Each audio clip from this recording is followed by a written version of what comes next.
Most travel advisors know what they want their website to produce. Someone reaches out, you have a conversation, they become a client. That's the goal. The goal is pretty clear.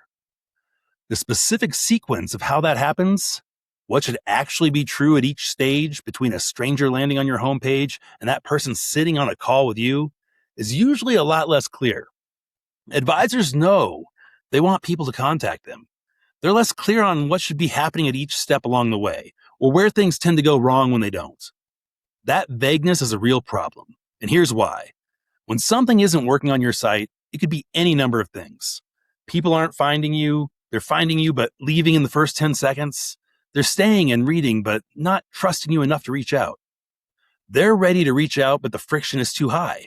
All of those look the same from the outside. The site isn't converting, but the fixes are completely different. Without a clear picture of the sequence, you end up guessing at what to improve instead of knowing. So today, I want to map it out stage by stage. What should be happening from the moment someone lands on your site to the moment they're on a call with you, and into what comes after. I call this the booking path, the sequence a visitor moves through from the first landing on your site to becoming a book client. Most advisor websites handle one or two parts of it reasonably well and have gaps in the rest. And knowing where your specific gaps are is what makes it possible to fix the right things. We're going to walk through the whole path today. The first impression, the trust building middle, the conversion moment, and why it's more fragile than most advisors realize. What should happen between booking and the call itself, and what to do about the visitors who go through most of the path and then leave without doing anything. Let me walk through what the booking path looks like when it's actually working. Someone has been thinking about the Galapagos for a long time. It's the kind of trip that takes years to move from that would be incredible someday to something that actually feels real. It's remote, it's expensive, and figuring out how to plan it is genuinely complicated. There are dozens of boats and operators. The itineraries cover different islands depending on which week you go. The difference between a great experience and a disappointing one has everything to do with which vessel you choose and when you go.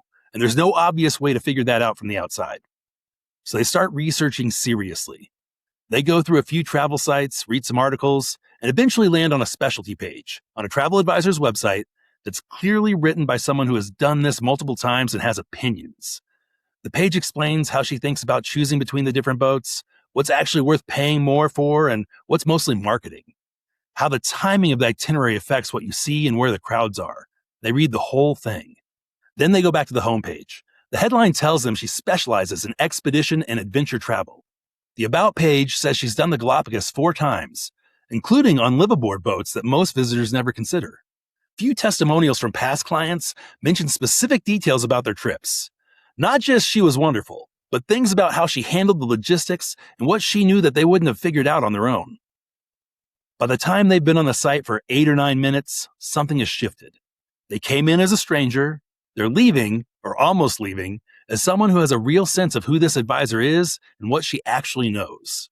And right there, near the bottom of the specialty page they were just reading, there's a button. Ready to start planning? Here's how to get on my calendar. They click it, a scheduler opens, they pick a Thursday morning, it takes 90 seconds.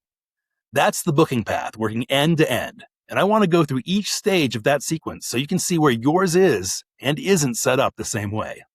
Booking path starts before anyone reads a word of your copy. It starts with the impression a visitor gets in the first few seconds after landing. Research on how people interact with websites is pretty consistent here.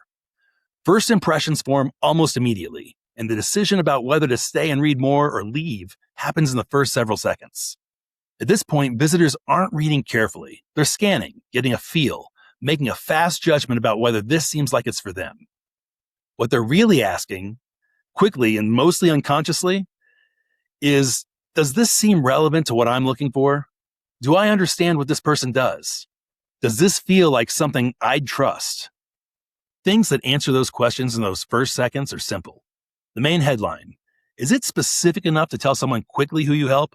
Or is it something like making travel dreams come true that could belong to any travel business in existence?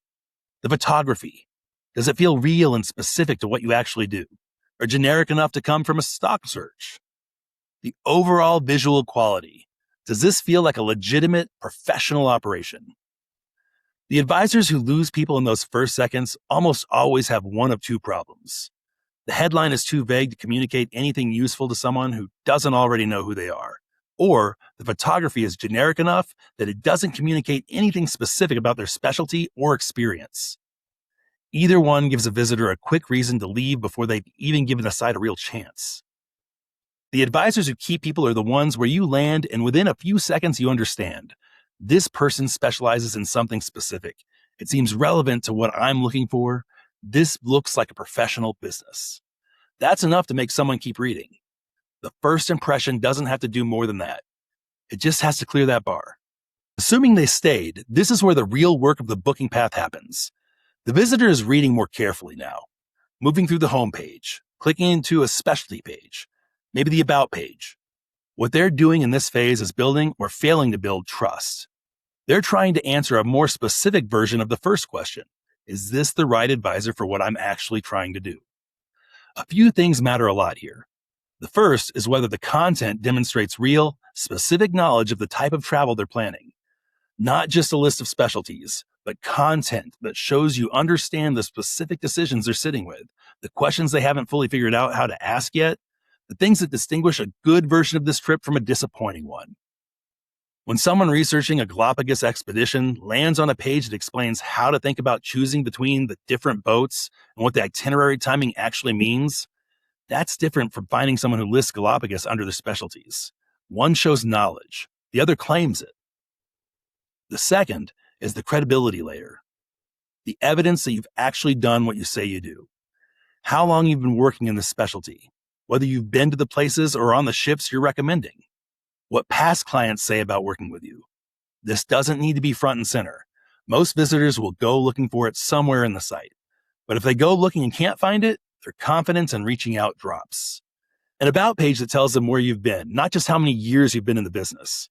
Testimonials that mention something specific about the trip, not just that the advisor was great, but what they actually did that made a difference. And then there's something harder to put a name on, but real, which is whether the site communicates what it would actually be like to work with you as a person. That comes through in how the copy sounds, whether it feels like a real person or a brochure. It comes through in whether the site seems to care about getting the trip right versus just processing a booking. Visitors pick up on that difference, even when they couldn't tell you exactly what's making the site feel one way or the other. Every section they read either adds to their confidence or slightly subtracts from it. The trust-building phase is that accumulation, and it's what determines whether someone gets to the next stage of the path or quietly decides they're not sure about this and closes the tab. Now, this is the stage most advisor websites handle the worst, the conversion moment. Not because it's complicated, but because it tends to get underestimated. At some point in the trust-building phase, a visitor who's been reading and building confidence reaches a moment where they think, I want to reach out to this person. They've decided. What happens in the next 60 seconds, whether they can actually complete the action or don't, depends almost entirely on what's right in front of them when that moment arrives. If there's a clear, easy, low-pressure way to take action right there, a meaningful percentage of them will take it. If there isn't, if they have to hunt for a contact page, or the only option is a form with 7 fields that feels like homework, or the button says something vague like get in touch with no context about what happens next, the moment can pass. They tell themselves they'll come back and do it later, and a lot of them don't. This is why the scheduler changes the dynamic. When someone is ready to reach out and they click a button and a calendar opens, and they can pick a time right now, that's frictionless. The action takes 90 seconds. They're not writing a paragraph explaining their trip. They're not waiting for a response to know if the call even happened. They picked a Thursday morning and they're done. The decision they made 2 minutes ago is already locked in. 2 things have to be true at the conversion moment for it to work. The action has to feel like the natural next step. The CTA has to be in a logical place when somebody's ready, not buried at the bottom of a navigation menu they'd have to go looking for. And the action has to be easy to complete when they get there. Both of those together are what moves someone from I want to reach out to I reached out. Worth saying, the conversion moment doesn't happen at the same point for every visitor. Some people are ready after reading the homepage. Others get there partway through a specialty page. A few will read the entire site twice before they feel ready. CTAs need to be distributed throughout the site so that wherever someone reaches that moment, there's a path right there. A single contact page at the end of the navigation is designed for one type of visitor and misses everyone else. Once someone books a call, there's a window that most advisors don't think much about, but matters more than it might seem. The time between when someone books and when that call actually happens. The confirmation email that goes out immediately after they book, it's worth actually looking at what yours says. Most schedulers send something automatic. The question is whether it sounds like a real person or a system notification. A confirmation that's warm and specific sets a different tone than one that reads like a calendar app generated it. The difference is a sentence or two that sounds like it came from a human being who's genuinely looking forward to the call. A reminder is important. Most schedulers can be set up to send one. If someone booked a call 2 weeks ago and doesn't hear anything until the morning of, there's a real chance they show up having half forgotten what they wanted to talk about. A reminder the day before, something that briefly brings back the context of why they booked, is what gets people to arrive at the call actually engaged. And then there's something optional but often very effective. A short personal note from you the day before, not a form email. Something brief that says you're looking forward to the conversation, and if they want to share any details before you talk, they're welcome to reply. This does a couple of things. It shows there's a real person on the other side who's already thinking about their trip. And it gives them a chance to surface context before the call, so you're not starting completely cold. Clients who show up having already exchanged a sentence or two with you before the call are more engaged than ones who feel like they're meeting a stranger. I want to say something about the call. Not how to run it, which is a different conversation, but what the booking path should be setting up before someone arrives at it. The best first calls are the ones where the client shows up already having built some trust. Not a lot, they haven't worked together yet, but enough that the call doesn't have to start from zero. They've read the specialty page. They know something about your background and where you've actually been. They've seen what other clients have said about working with you. They arrive already tilted toward working with you, and the call is where you both figure out if the fit is actually there. When that's true, the call isn't a sales conversation. It's a conversation. The energy is completely different, and it leads to much better outcomes. That's the website's job in the booking path, to do as much trust building as possible before the call happens, so the call can be a real conversation rather than a pitch. The site should answer the basic questions before someone ever picks up the phone. Who is this person? What do they actually know? Have other people had good experiences with them? Do they seem to understand my situation? When the site answers those pretty well, the call is the easy part. Not every first call converts immediately. Some people need more time. Some aren't quite ready financially. Some realize what they actually want is something different from what you do. That's all normal. What matters is what happens when a call went well, but didn't immediately turn into a booking. A follow-up email the same day is standard, but a lot of advisors do that follow-up, and then if they don't hear back, that's it.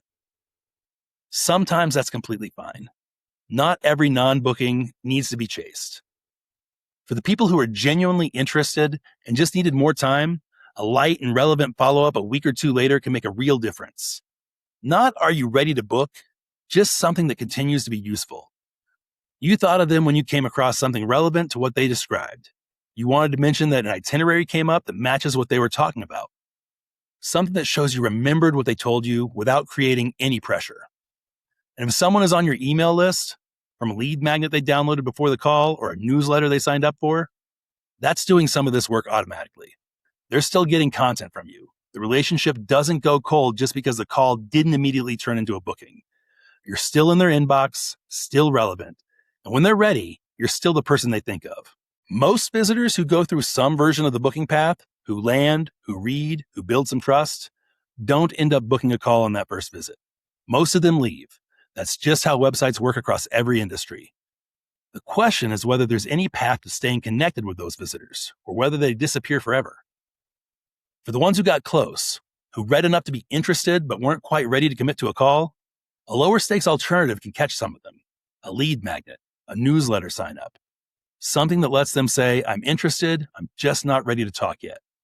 They give you their email address and get something useful in return, and you have a way to stay in front of them. Some of those people come back months later when they're finally ready. Not most, but some. And those are clients you would have completely lost if the path ended at the scheduler with no other option. The patience this part of the strategy requires is real. Some of your best eventual clients first found your site months before they were ready to do anything. The question is whether you're still in their world when that day finally arrives. When I look at advisor websites through this lens, the gaps almost always fall in one of a few places.